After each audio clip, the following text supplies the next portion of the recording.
Okay, so this video looks at how to do a one-sample t-test. So according to 90 yearly measurements of temperature around the world within the last year, the average global temperature was 51.1 degrees Fahrenheit with a standard deviation of 2.6 degrees. If the historical average temperature is 50 degrees even, has there been a significant change in global temperatures? So here we have 90 yearly measurements. That is our sample size. So we took 90 measurements throughout the year. Our average for our sample, that's X bar, standard deviation for our sample, and historical average, so that is our population information, is 50. Alrighty, so our research question here is one sample compared to a population again. The null hypothesis, of course, is that the sample is the exact same thing as the population. So in this case, we're saying that last year, temperatures was the same as the historical temperatures. The alternative hypothesis, we have a couple choices. We could say that last year compared to history is just different. We don't care who's higher, or maybe we do care if we were higher last year or lower last year. So we go back to the question, has there been a change in global temperature? There's no mention of increase or decrease or higher or lower. So in this case, we just are going to say that the sample is not the same as our population. Confidence level, let's be 95%, leaving our alpha of 0.05. Okay, so all of this we can get from the question. Now we have to calculate a test, some kind of statistical analysis.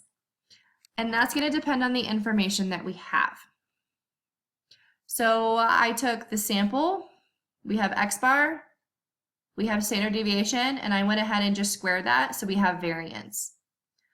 I also have population information, so I have mu, and I don't have sigma. I do have a sample size of 90. So my two choices here are Z and T. In this case, I don't have sigma, so Z is not an option. T is my only option. So I'm going to plug in all of my numbers and calculate T. So I want you to press pause and calculate T for yourself. So we're going to put in 51.1 minus 50 divided by standard error, which is 2.6 divided by the square root of 90.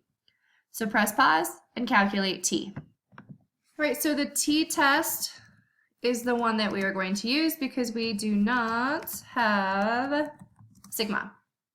When you calculate that, so you plug in all of the numbers, depending on how you round it, it should be pretty close to T equals 1.27. We do need degrees freedom. Remember, for a t-test, degrees freedom is n minus 1. So in this case, 90 minus 1. All right, so I need to find the p-value that goes with that t-test. So I'm going to go to, in this case, I use social statistics.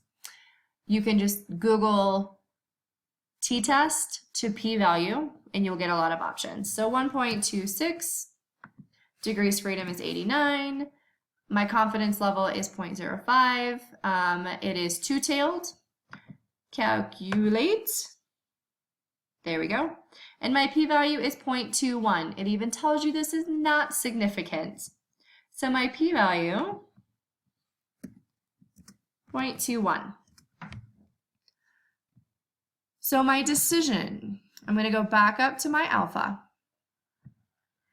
If my p-value is larger than alpha, then it is not significant. I'm going to fail to reject the null.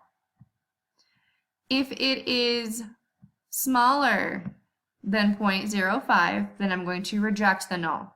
In our case, if you think of right here is the p-value of 0.05, if we are smaller, then we reject the null. If we are bigger, then we fail to reject. In our case, 0.21 is falling right here in the gray.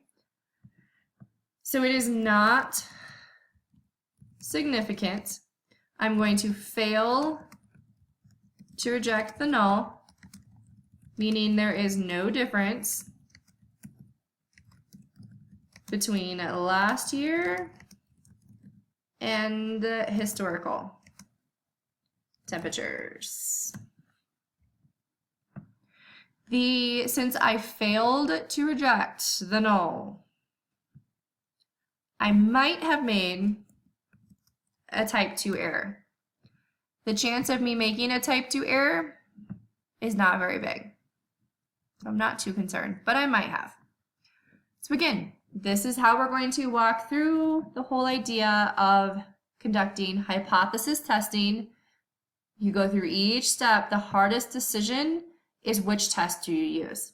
Right now, we only have two choices, Z and T, but we're going to be adding in all kinds of new choices.